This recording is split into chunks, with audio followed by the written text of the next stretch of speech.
copains, c'est mes copines, c'est pas les tiens, ça sera jamais les tiens. T'as rien à faire là, toi, de toute façon.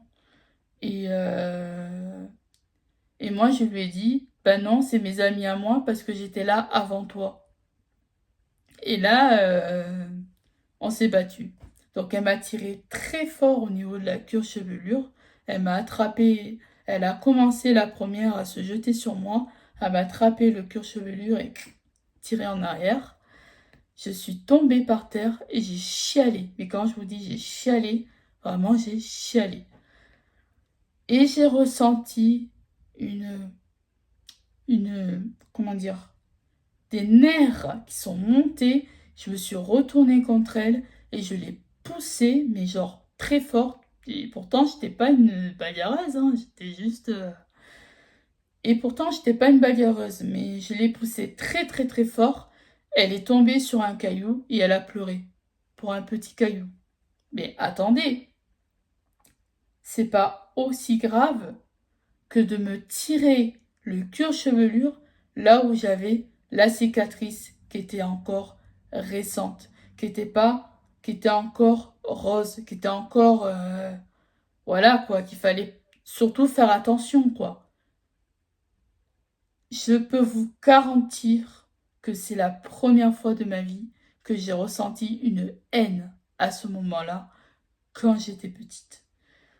La maîtresse, elle a entendu cette peste-là. Alors, quand elle m'a entendu, moi, elle n'est pas venue. Je vous jure, sur la vie de tous les temps, elle n'est pas venue me voir quand je me suis faite agresser par cette fille-là.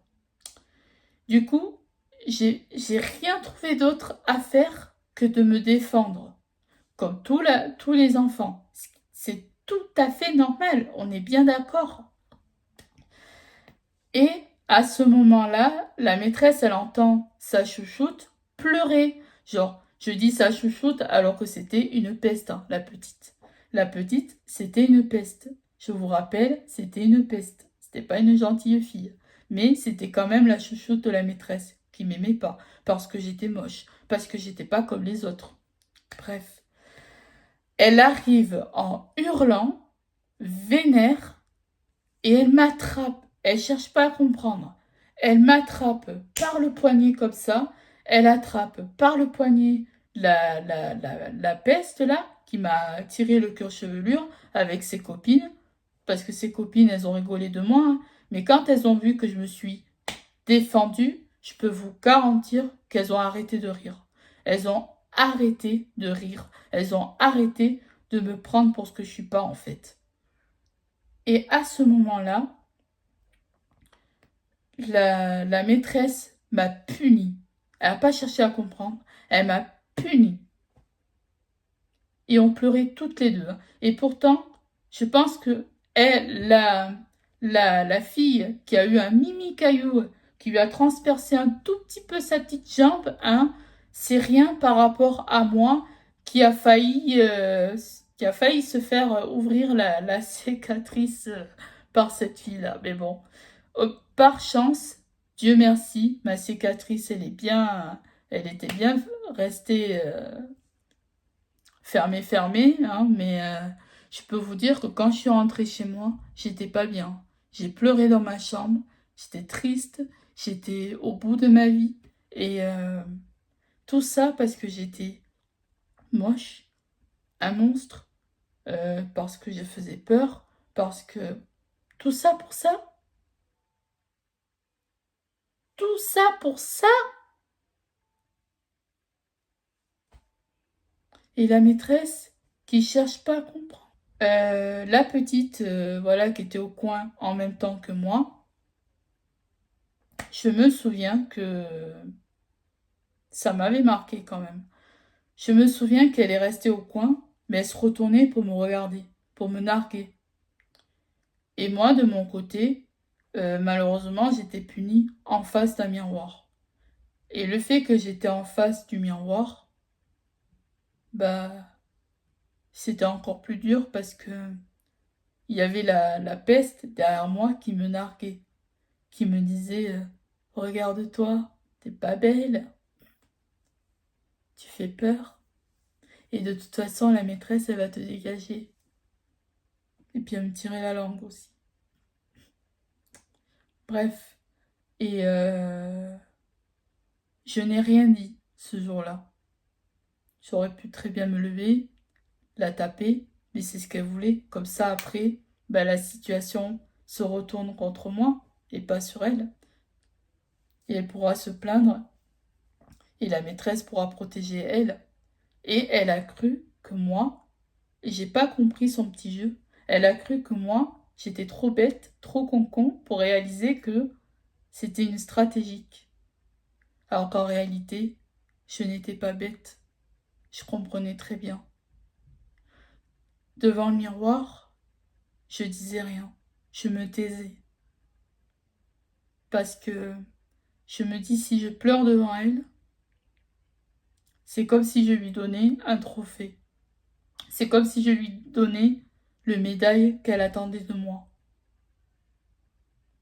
Mais ma chérie, tu l'auras jamais cette médaille-là. Tu l'auras jamais cette force-là. Mais tu sais, j'étais pas conne. J'étais pas bête.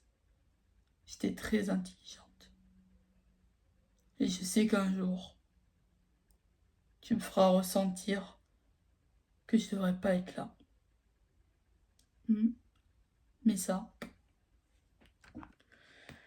à partir du moment où je me redus, comme vous m'avez compris, je lui donnerai aucun trophée, aucune médaille, ni à elle, ni à la nouvelle maîtresse. Que depuis que elle est apparue dans ma vie avait totalement changé, où j'ai perdu confiance en moi, où je suis restée traumatisée pendant 25 ans.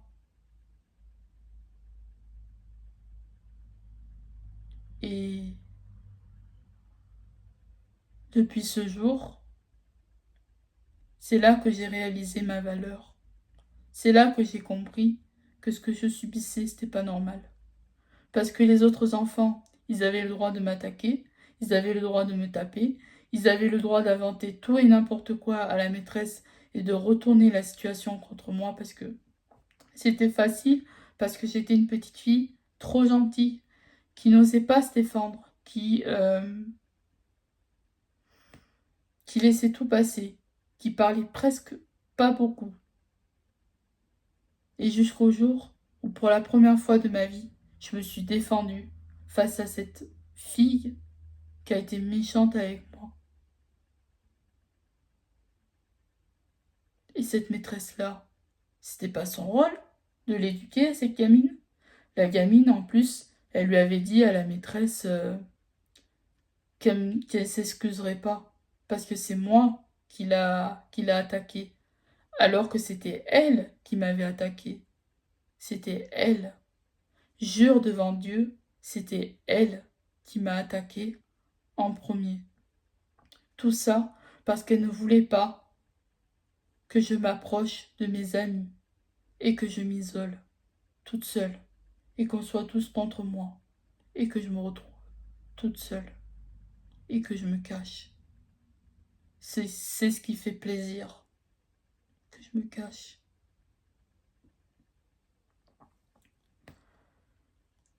Cette maîtresse-là, elle n'a pas cherché.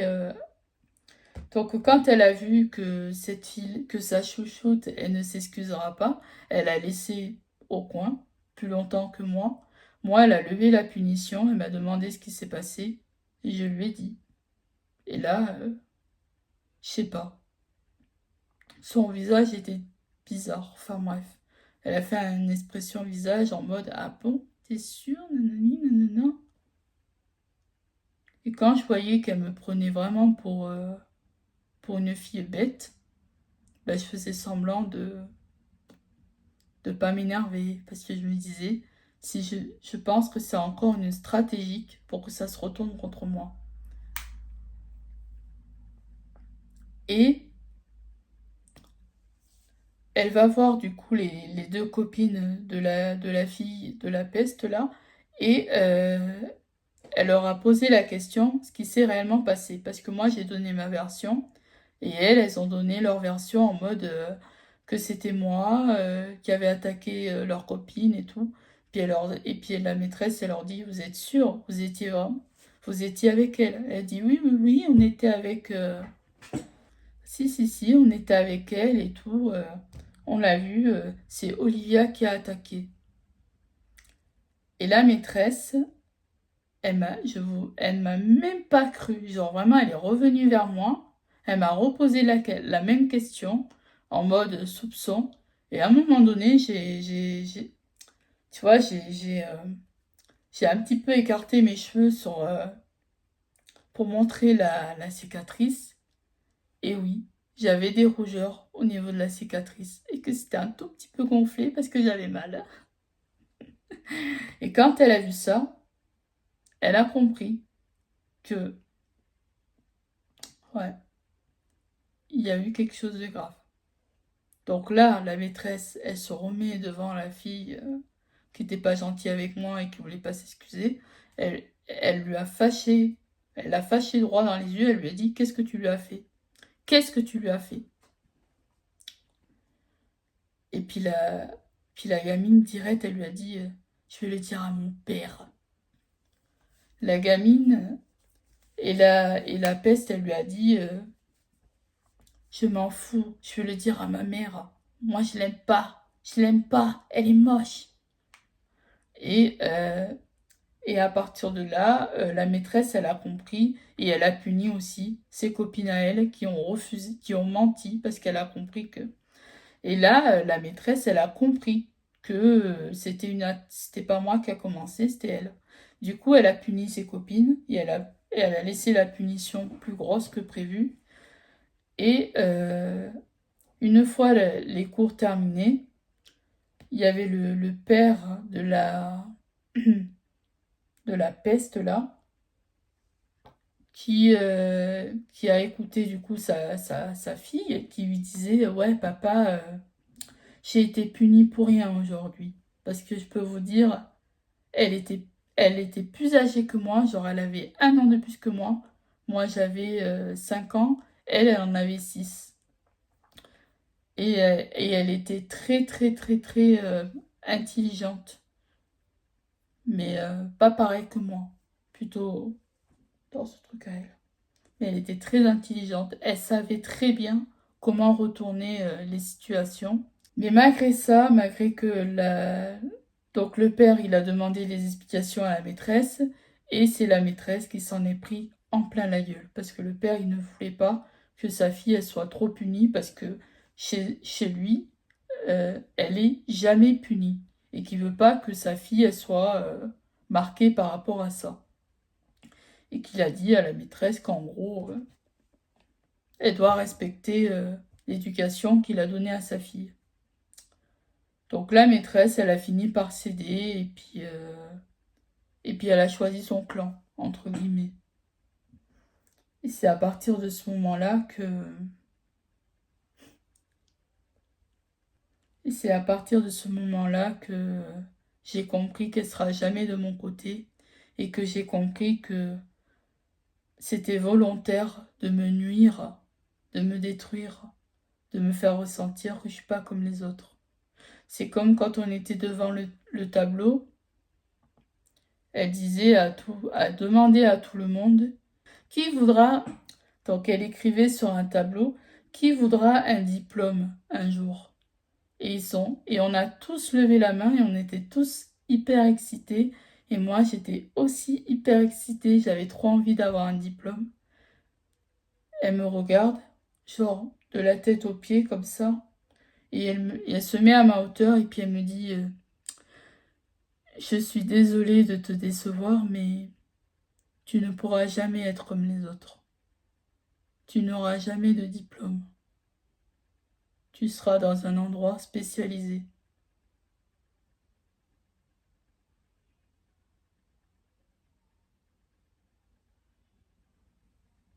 Ah, parce qu'un endroit spécialisé, c'est censé cacher les personnes. C'est censé nous cacher. pour que personne nous voie, pour qu'on ne voit pas la réalité. C'était donc ça. Et après, elle s'est relevée, elle a refait un grand sourire devant tous les autres enfants et elle a réécrit sur le tableau. Et pourtant, ce jour-là, j'avais très mal, très très mal par rapport à ce qui s'est passé, par rapport à mon tout premier harcèlement que j'ai eu. Et c'est à ce moment-là que j'ai compris une chose, que je ne pouvais pas compter sur les autres, parce que il y a trop de mauvais préjugés sur mon physique. Il y a trop de personnes, il y a trop de personnes qui banalisent le fait que on est différent et on n'a pas le droit d'être comme tout le monde. Et pourtant, il existe une loi, mais cette loi, elle est vraiment appliquée?